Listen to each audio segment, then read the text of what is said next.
Hey guys, welcome back to the channel.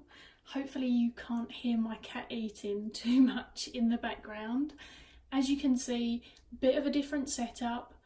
Really short version is that my health conditions and my pain conditions that I'm dealing with and all of the stuff that I've got going on has left me pretty much unable to sit down. It's quite painful and therefore filming YouTube videos super difficult. I still wanted to come on and do some filming, and so I am standing at my standing altar. As you can see, this is home to my altar and all of my other bits and pieces really anyway. The table's more of a working altar / convenience. We're going to try it out. Hopefully it's bright enough because the lighting is terrible. As autumn has hit, obviously it's really dark where I am really early, so we're just going to roll with it and give it a try and see how it goes. And you can of course give me feedback on whether these videos are watchable or not. I'm not going to do an October favourites because I shared my October full autumn, spooky and dark decks anyway. October did take its toll on me in terms of my physical pain, and it's not really something that I intend to go into on YouTube, but needless to say it did kind of have an impact. I'm just going to go with the flow and do what feels fun now, because that's really what my YouTube is for me. I consider Instagram my main platform anyway. This is just where I come and do card fun, chats, sharing, etc. and that is what I'm going to do. Today we're going to have a November catch up instead, or a check-in. Because of things that occurred in October, I've actually had a little bit of a turnaround with the decks that I'm using for my personal readings at the moment. Naturally on Instagram I use quite a lot of decks because I'll pull messages that are general messages. I read for other people anyway, but in terms of what I'm actually working with on my self-focused tarot readings, I've really dialed it down to one tarot deck predominantly at the moment, and it's a new one, so I thought I'd come on and show you. Now this is probably not going to surprise everyone who knows me, because I have been lusting after this deck for a good couple of years now, asking people various questions about how it reads and their opinions on it, watching all of the reviews, literally all of the reviews, and I finally committed. I bought it as a gift to myself, an early Christmas gift if you like, because I was feeling crappy. And what I'll do is I'll just go through some of the cards while I'm talking to you. One of the things that finally kind of cemented my decision to get this deck was I've been doing a lot of in-depth readings, I guess, about some of the emotional content that's going on with my health. One of the things that I started to notice was a lot of my decks were depicting cards that showed people who were physically in pain, whether that was in the swords or the wands, and it was really interesting because a lot of decks were bringing up this imagery for me, and usually I actually really enjoy those kind of I guess evocative images in that kind of way. It doesn't really bother me, but because I already knew that I was feeling that way, and because it's been a really long process, my conditions are chronic anyway, but the increase of pain has not been fun, I decided that actually it could be a really good time to get a deck that maybe depicted the tarot in a different kind of capacity. And whether people are surprised by this or not, because as I say, I don't have too many decks this kind of, I guess, coloration or style. I adore these colours. I adore them. I have been a fan of painting galaxies for years, especially these kind of pink and blue and purple hues. So aesthetically, as someone who, as you can see, loves amethyst and rose quartz quite significantly. I really enjoy that and the kind of galactic element to this. Having this deck has been amazing. I've had it a couple of weeks and the readings have been freaking awesome.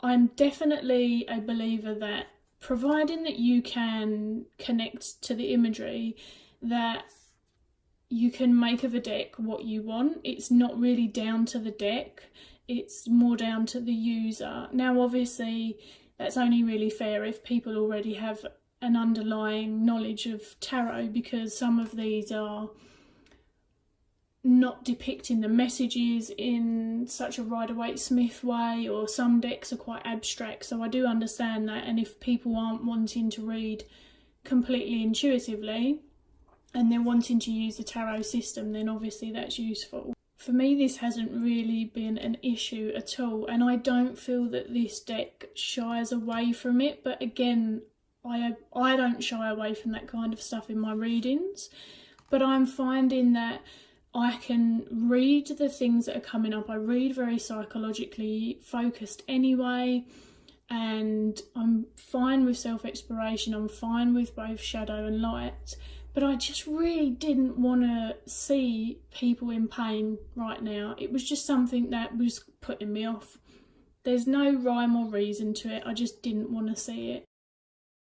I did use a lot of the decks that I showed in my video of the kind of full and spooky decks, but predominantly I ended up turning to this when it arrived towards the end of October.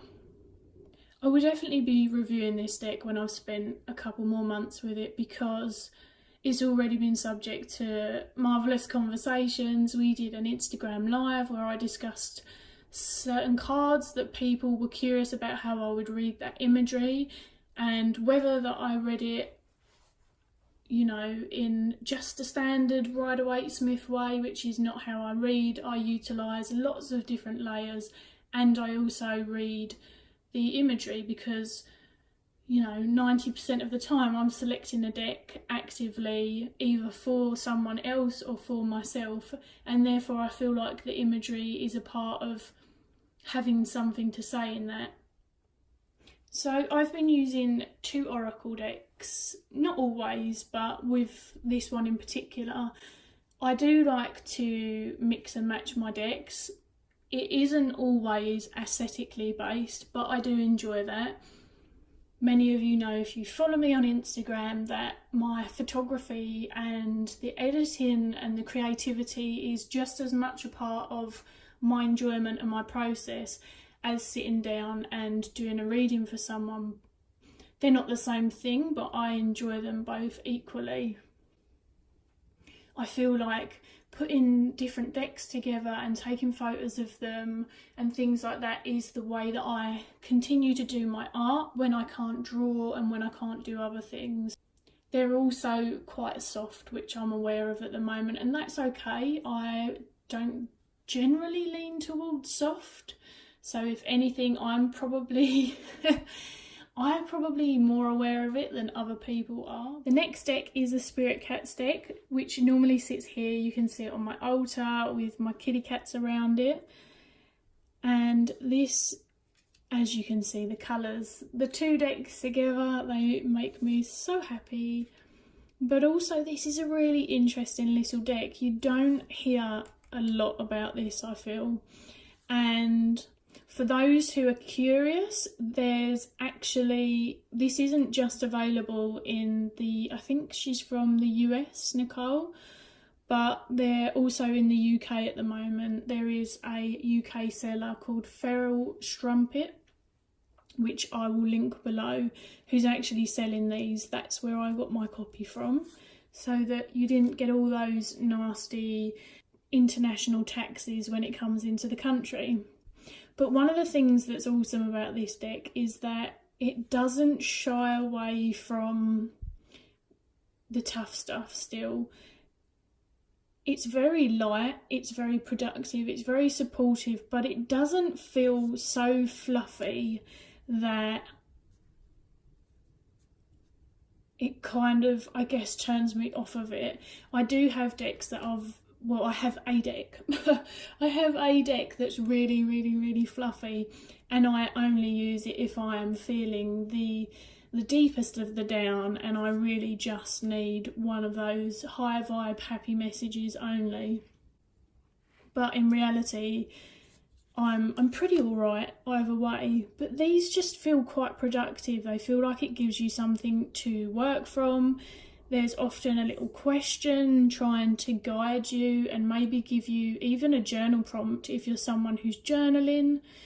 And so it's just really, really a beautiful deck that feels really underrated. And the colour options, the way that the cats are, it does kind of speak to the personality. And once you've used the deck quite a lot, then at least for me, it kind of starts to sink in. I start to recognise them and their little characters that have been built. Here's my stalker card from this deck.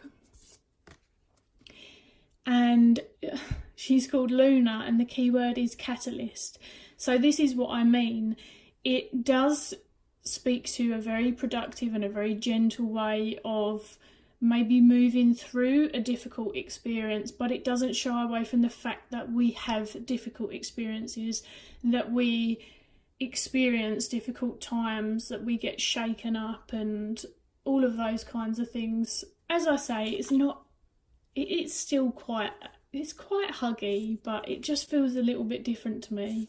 I don't know, you guys can tell me what you think if you've got the deck, but it's probably one of my favourite oracle decks, and I appreciate that you guys probably didn't have a clue about that, because I need to get on and film my deck collection video and talk about my decks very briefly.